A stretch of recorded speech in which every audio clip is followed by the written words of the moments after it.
ఓం నమస్తే మహాకాళీ మాత నమో నమ. అందరికీ నమస్కారాలు.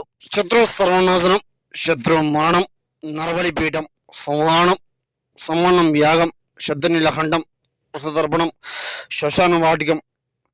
శత్రు సమస్య ఉంటే, శత్రువు బారించి బయట రాకుండా నశించిపోతూ కుంగిపోతూ ఉంటే, శత్రు మరణతారణం, దుష్ట సంహానం, నరబలి పీఠం, సమ్మనం యాగం, మహాకాళి రౌద్ర నక్షత్ర వాహనం, ఏ సమస్య ఉన్నా కూడా పూర్తి పరిష్కారం మీకు దుష్ట సంహానం నరబలి చేయడం మాత్రం జరుగుతుంది. ఎన్నెన్న చోట చేయించుకొని నరబలి శత్రు సంహారం పని కాకుండా ఇబ్బంది పడుతూ నశించిపోతూ ఉంటే 7893194868 నెంబర్ కాల్ చేయండి. ఏ సమస్య ఉన్నా కూడా పూర్తి పరిష్కారం మీకు లభించడం జరుగుతుంది. శత్రు సర్వనాశనం, నరబలి పీఠం, సంహానం యాగం, శత్రు మరణ తాండవం చేయడం జరుగుతుంది శ్మశాన వాటికలో. ఏ సమస్య ఉన్నా ఒకసారి గురుగారికి ఫోన్ చేయండి, పూర్తి పరిష్కారం లభిస్తుంది మీకు. మహాకాళీదేవి నమో నమ.